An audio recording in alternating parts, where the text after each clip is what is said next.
In October 1918, a fire ravaged Cloquet, destroying the newly completed high school and most of the city.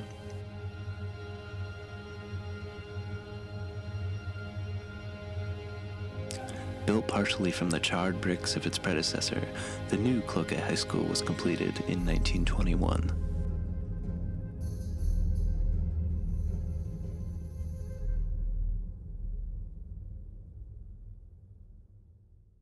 I walk down the halls here sometimes at night when nobody's here, or in the mornings when I'm the first person here, and just that there's just think of all that these walls could talk, or these floors could talk, or just all the memories and all the things that have transpired in this building. It's just crazy. I like the old school, but of course that's where I went from middle school all the way through senior high at the old school. Of course, to us it was a huge building. It was a very nice building. I had an auditorium, and that was beautiful. But the classrooms seemed to be nice. The desks were old-fashioned, I guess you would call them, kind of with a little thing in front that you slid inside. Yeah. Down the hall here, we used to have a rifle range, and these rifle teams were really popular, and other schools had them. And these guys are really good at it, And this guy who taught the class, Tom Stapleton, I think his name was, and he was very serious about his work, and you had to cut the mustard with him. You know, the old part here, you could walk between the walls. Still walk between the walls. Yeah, that's where all the old cast iron pipes and everything were. It's in between the walls, yeah. So if you broke a water pipe, you had to go between the walls to fix it. Right. To me, the Cloquet High School was a really fancy school. Yeah. I mean, they had, like I say, everything was kind of marble. We didn't have, everything was wood in Scanlon. We did not have connections to the building on the second and third floor at all for the two sides, for the east and west wings of the building. So if we had a class on the third floor of the west building and then had another class, say like if we had gym or swimming, we would have to go down all 3 flights of stairs and then over, to the other building, and then You had to go all the way down and all the way up again. So that was one of the challenges. While I was here, they decided there was too much congestion on the stairways, and so for a while, one year, the north stairways were all the up ones, and you had to use the south ones for down. So you were running the halls. They probably had the stairs because there's only one elevator, and that's only used for handicap or bringing the recycling bins down and other stuff like that. Too many floors, and a lot of places kids to hide. It's a 3-story building, but it had a lot of places where kids could hide. I mean, there was a lot of places where there were hallways and other small rooms and corridors and things that you had to really keep track of all the time. Not that the kids were bad, but there was just a place that was, an older building that was with structures that was type that provided places for kids to kind of sneak away once in a while. There's been some changes in this building that have really helped. We kept the gym pretty much intact like it was during the basketball heyday, because all these games, from 61 to 66, basically 69, I think that was, most of the games were played at this gym. It's one of the better gymnasiums in northeastern Minnesota for spectators and watching basketball and stuff. Very good place. I played in their basketball. It was maybe a second year. It took about 2 years to build it, I think, yeah. Boy, we were happy about that new chip. You never ever seen the old one. It was a little cracker box, am I kidding you? I play basketball, so I gotta come back and play basketball in the gym here, which is just outstanding. I mean, you just can't replicate that, you know, that feeling of being able to perform in that gym over there. We had to divide the gym into two halves with this, we had the sliding door. And then there was a balcony where there were seats. So that was another area that sometimes got to be, and there was a door that go by there, so that was closed off at times. But so sometimes that was an area that had to be monitored quite often. Then there was a balcony above the lobby of the gym, and that was used sometimes as a teaching area when we went into expanding some of our activities. So that was another small area, but we used it as teaching. So at times there was classes going on in all of these areas. So sometimes it got to be, you know, kind of a busy place. There's been a lot of remodeling done on the building, like the auditorium has changed vastly from what it was, you know, years ago with the ceiling, and now it's up, and you know, for a while the ceiling was down and you couldn't see the balcony, and now the ceiling's back up, but used to have one of those grid ceilings in here. Yeah, for a long time, and then all of a sudden it was open again. You know, so things change. We have hallways that weren't here before. There's a hallway that goes from the second floor over to our CYC, which was formerly the balcony in the gym, and that's kind of a creepy little hallway for me because I don't remember it ever being there. It's kind of a new thing, and I remember the wood floors. Mm-hmm. The what? The wood floors. The wood floors. Yes. You could hear your steps when you went down the hall. And then when I walk through here and when I get tours here, there's pieces that you just can't replace. I mean, we walk through here and all three of our floors on the east wing have terrazzo floors. Well, you're just not going to be able to replace that. The wood floor on the first floor. So when you walk in the west wing here, or the east wing here, and you see that wood floor, which has a shine to it, you're just not going to be able to replace that. So I mean, the building is awesome. It's been there a long time. The students that fill it are great, but as a building itself, it has its limitations for a science teacher. I mean, when I was, just to kind of give a comparison, when I taught at Holy Rosary, every day we looked outside and we saw Lake Superior, and we could go down to Tisher Creek and do some research, but some kids could really interact with nature. The middle school, as we know it right now, really offers none of that. Well, in terms of science, it was probably borderline inadequate. We had to do quite a bit of adjustment to get our particular stuff to work. That doesn't mean that we couldn't do it. I mean, we still had excellent results, you know, because teachers were reliable. They were able to figure out what they needed for themselves, for their classes, and do the best job that they could. although structurally it's maybe not up to par and needs a facelift, there is so much life and there's so many memories and there is so much just good installed in this building.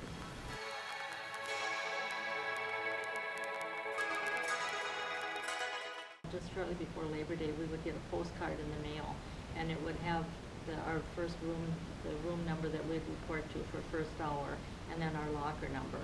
And then everybody would get on the phone, and you'd be calling all your friends, and what did you get for first hour, and where's your locker?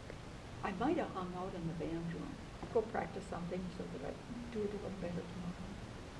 If you got to school early, everybody walked around, just walked around, walked up and down the steps. We would all meet in the commons area. That was new coming in like 6th grade year, I think.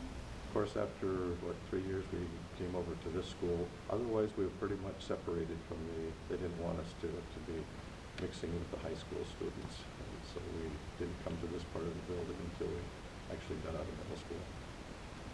After school, we would go up to the landing over by the gym, and we would do our homework and just relax. And there are these bathrooms, and for some reason, just us, we thought it was haunted. Other than dungeons, I don't remember where exactly it was in the school.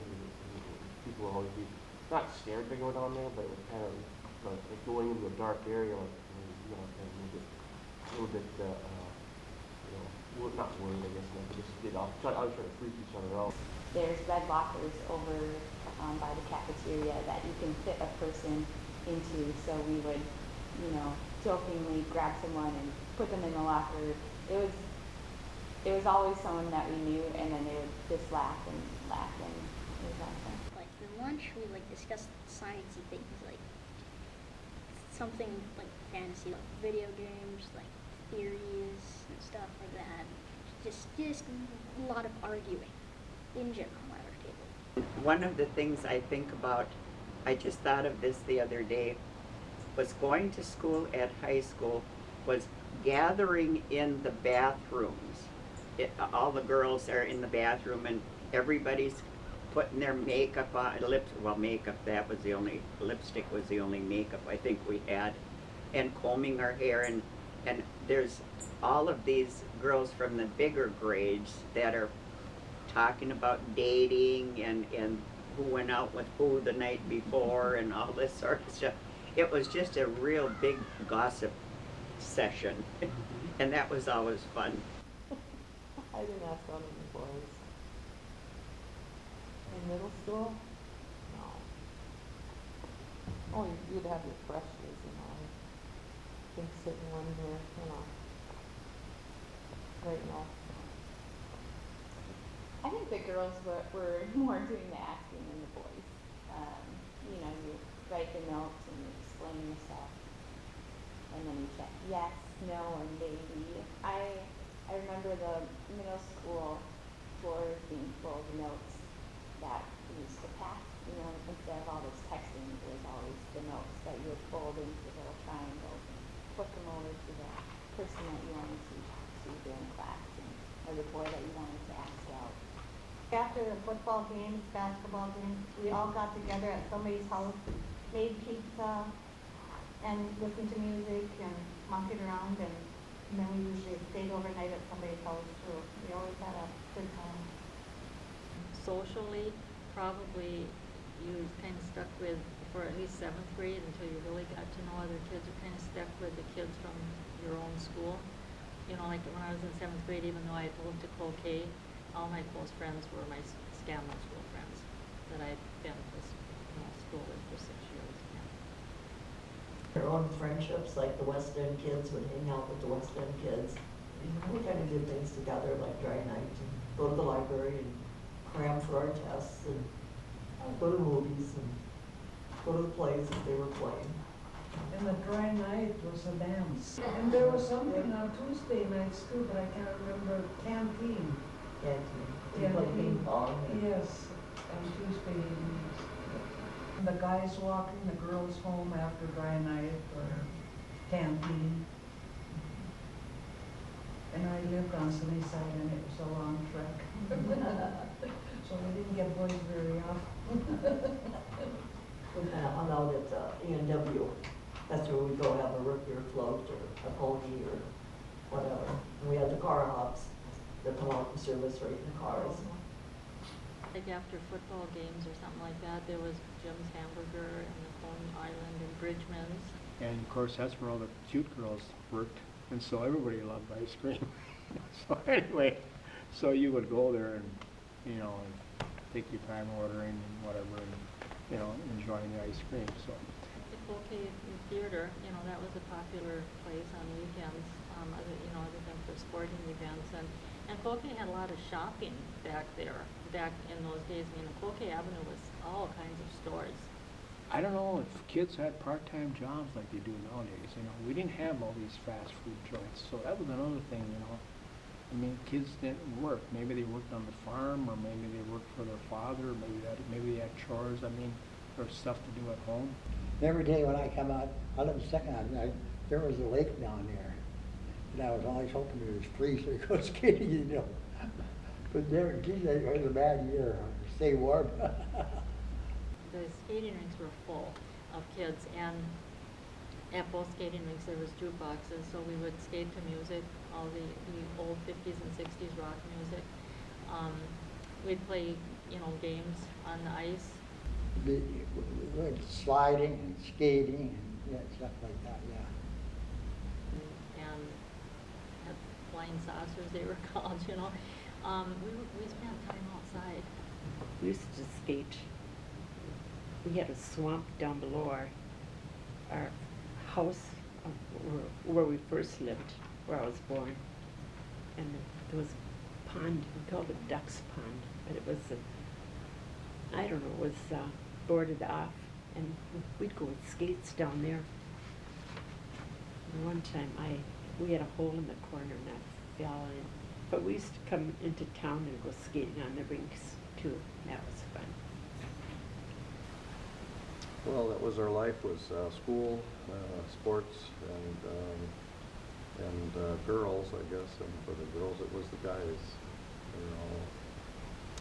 That's what we all did at that time. Some people worked part-time, I suppose, but most of us were fairly carefree. Maybe in the summer months we'd work.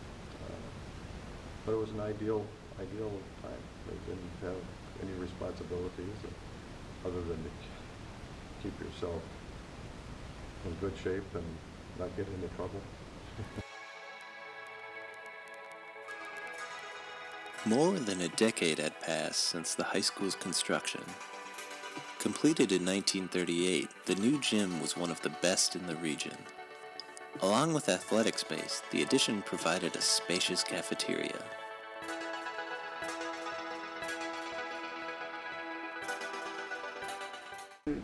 I think the middle school and the high school are fortunate to have a foundation in their community that helps them financially. That the Educational Foundation, many of my science fair projects would not happen if it weren't for the Education Foundation.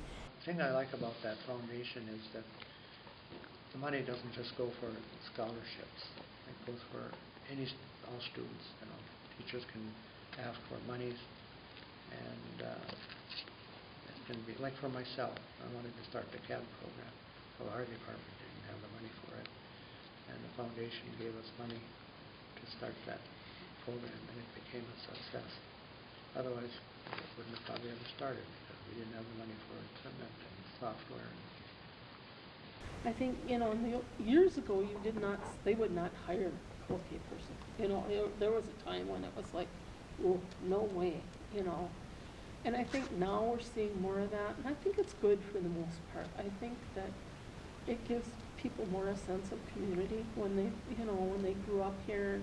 Now they want to come back here and teach. They want to come back here and be a part of the district. I think that's a good thing. I think that's saying a lot that, they had a good experience and they're eager to be here.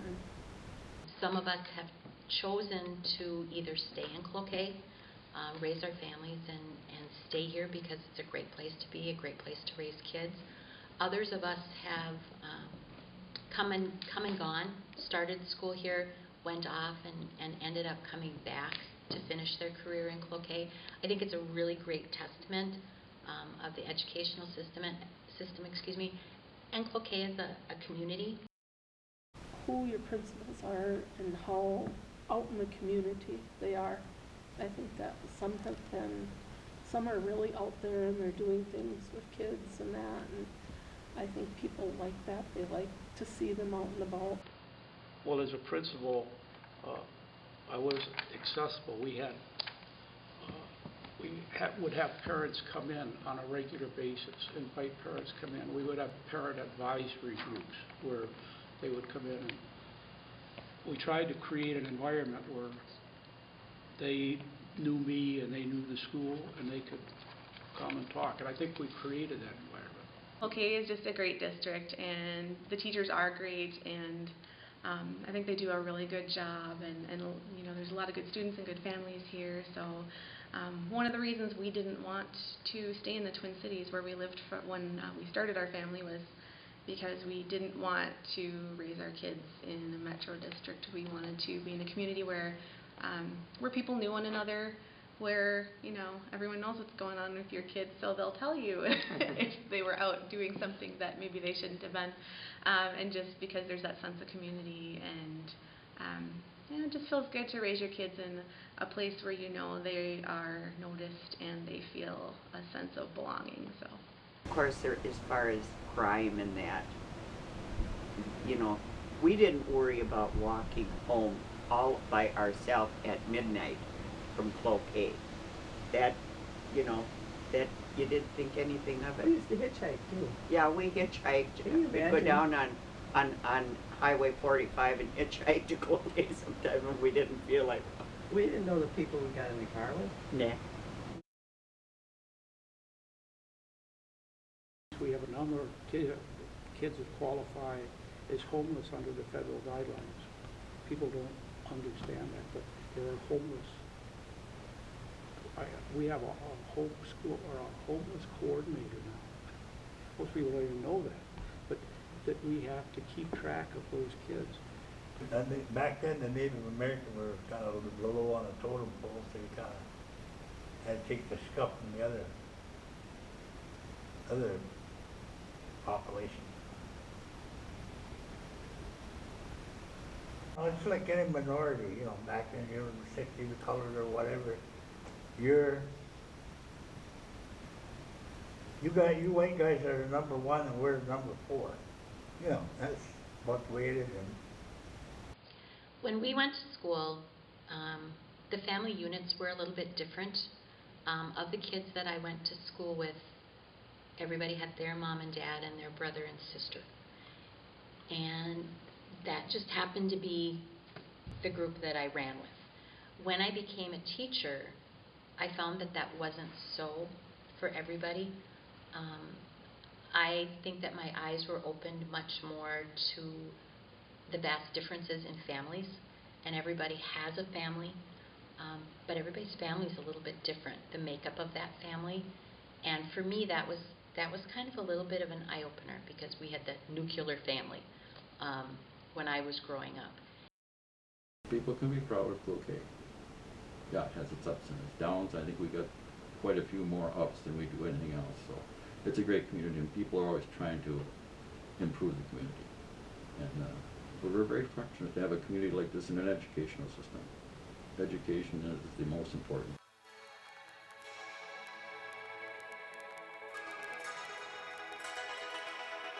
In autumn 1951, the Cloquet Board of Education made its case for the construction of a new wing at the high school. With voter approval and a public referendum, construction began on the building's west wing. When it was completed in 1954, it nearly doubled the educational spaces within the building.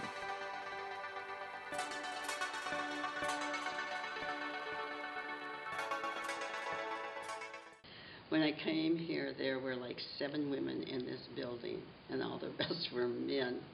And there were probably 3 of us that got contracts, and the rest of the women were fired at the end of every year. And then, I don't know if they looked for anyone to replace them, but they were back the next year, but they didn't have a continuing contract. And then that finally changed. You know, the other thing is they wouldn't hire a husband and wife in here, and then that finally changed. I remember one friend of mine married one of the women teachers, and she quit because she couldn't stay. And then when the rule changed, she came back again, but that's how the rules were. There were really some strange rules when I first started. I meant you couldn't have a husband and wife in the same building. You know, if you were working and your boyfriend was working and you got married, yeah, you had to. They didn't necessarily let you go, but you sure weren't in the same building. You know, and then over the years, that's because of the staff needs and that it just wasn't always feasible, and so it has happened. You know. Went to the paper mill office and worked half days. And when I graduated from high school, they wanted to hire me full time. So I worked another 5 years, and I could have gotten married out of high school, but if I got married and was working paper mill, I'd have to quit my job as a woman. So I continued working for 5 years before I got married. You gotta realize, this is 50 years ago. Girls weren't really pushed to go to college, not like they are now. A lot of them got married within a year or two out of high school. Back in the 60s, I think there was less girls and maybe less people that concentrated on going to college unless they, were going to be a teacher or, there weren't, a lot of people like these engineering degrees and all this, we didn't have computers, obviously. We had manual typewriters, so so I took a lot of the office. I just felt that I would probably end up working in offices, which I did for my entire life.